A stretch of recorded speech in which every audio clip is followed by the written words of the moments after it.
గ్రావుల్లో దొరబాబు ఉన్నాడంటే నేనేం చెప్పాను? రా నిజనిర్ధారణ ప్రకటనలో నేను ₹1 ఇదే కాదు, రాష్ట్ర గృహ నిర్మాణ సంస్థ చైర్మన్ ఉన్నప్పుడు కానీ ఈ 20 సంవత్సరాల నా రాజకీయ జీవితంలో నేను ఎక్కడైనా ₹1 తీసుకుంటే నేను రాజకీయాల నుంచి వదిలేసి జగనన్న సైనికుడిగా ఒక కార్యకర్తగా ఉంటానని చెప్పి ఆ రోజు గుర్తుంది కావాలేదా? వస్తానన్నాడు, వచ్చాడా? ఎందుకు రాలేదు? ఎందుకు రాలేదంటే ప్రతి దాంట్లోనే అవినీతి. ఈరోజు గత 40 సంవత్సరాలుగా ఈరోజు ఇక్కడ స్థానికుడు ఎవరు కూడా ఇక్కడ శాసనసభ్యులుగా లేరని మన స్థానికుడిని మీలో ఒకరిని గత 4 సార్లుగా ట్రై చేస్తా ఉన్నా. ఈ రోజు జగన్మోహన్ రెడ్డి గారి ఆశీస్సులతో, దేవుని ఆశీస్సులతో, మీ ఆదరాభిమానంతో నాకు ఈ రోజు తొలిసారిగా బీఫామ్ చూసుకునే అదృష్టం నాకు జగన్మోహన్ రెడ్డి గారు కల్పించారు. నన్ను ఆశీర్వదించండి, అవకాశం వచ్చింది. స్థానికుడిని మీలో ఒకరిని నేనంటే వెంటనే సేమ్ డిజైన్ కాపీ ఆయన ఫోటో మార్చుకున్నాడు. ఏమన్నాడు? అభివృద్ధిని చూసి ఆశీర్వదించండి. ఎక్కడుంది అభివృద్ధి?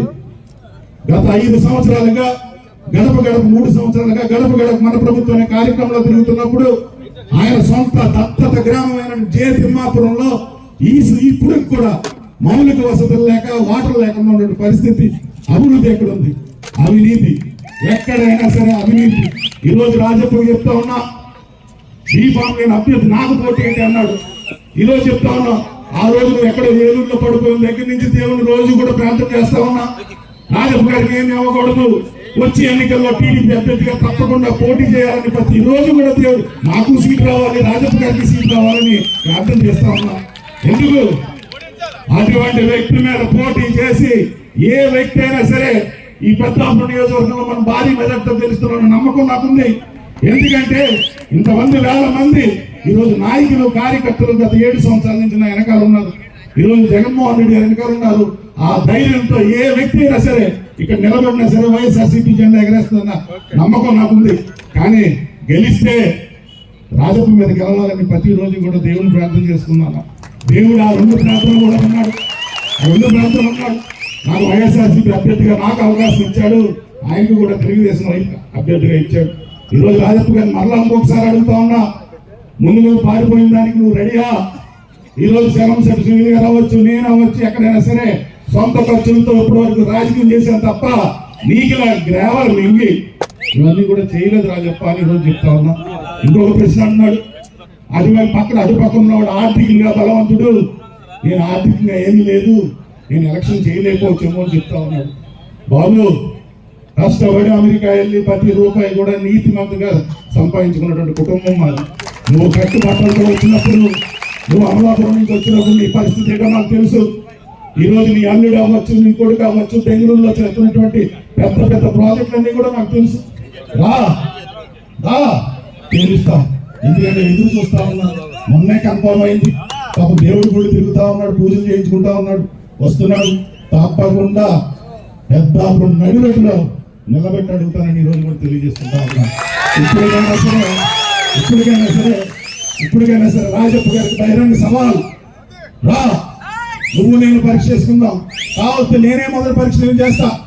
నేను ఎక్కడైనా రూపాయలు ఉంటే నేను వెంటనే నీకు ఎన్నికల్లో నేను పోటీ చేయను. నువ్వేం చేస్తావు చెప్పు.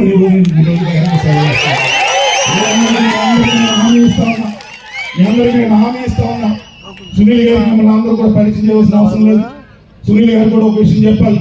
అన్నా, 2014లో ఆ రోజు నీ గెలుపు కోసం ఎంతమంది ఎవరు ప్రయత్నించారో అదే టీం ఈ రోజు మా దగ్గర ఉంది.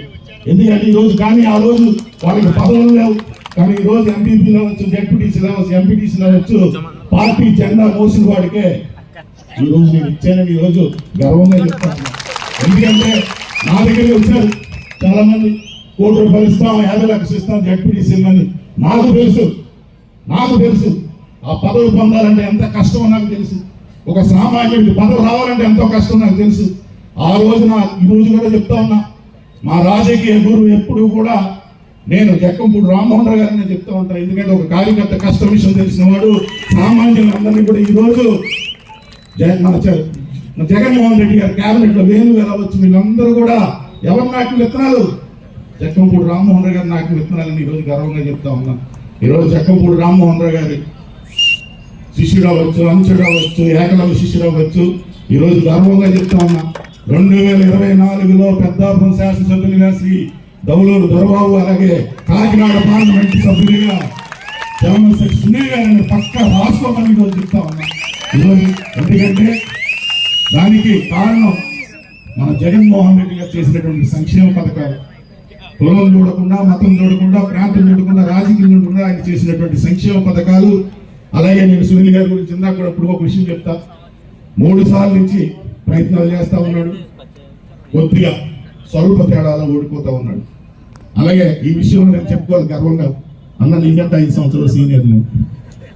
ఎందుకంటే మీరు 2009, నాది 2004. 2004 నుంచి కూడా ఎమ్మెల్యే అవ్వాలని కూడా నేను ప్రయత్నం చేస్తా ఉన్నా. కానీ మా ఇద్దరు ఆశయాలు ఏంటంటే, మాకు రాజకీయాలు తెలియవు, మాకు ఒకటే, మాకు అవకాశం వస్తే ప్రజలకు సేవ చేసి, ఇటువంటి సునీల్ ఉన్నాడు, ఇటువంటి దొరబాబు ఉన్నాడు, వీళ్ళ వల్ల మంచి జరిగిందని చెప్పుకోవడానికే తప్ప మన రాజప్పల డబ్బులు మింగడానికి రావట్లేదని చెప్తాను. ఈరోజు అందుకే సునీల్ గారు ఈరోజు కాకినాడ పార్లమెంట్ సభ్యులుగా ఆయన ఇష్టపడి రావే.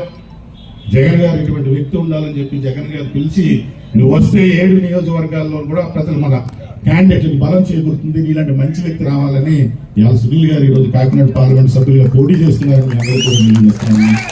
రండి, తప్పకుండా ఒక మంచి వ్యక్తి, మంచి ఆలోచన వ్యక్తి, అవకాశం వస్తే తప్పకుండా కాకినాడ పార్లమెంట్ సభ్యులుగా మన పెద్దాపురం నియోజకవర్గంతో పాటు మిగిలిన నియోజకవర్గాల అభివృద్ధికి ఆయన పాటుపడతాడని నేను మీ అందరికీ కూడా హామీ ఇస్తా ఉన్నా.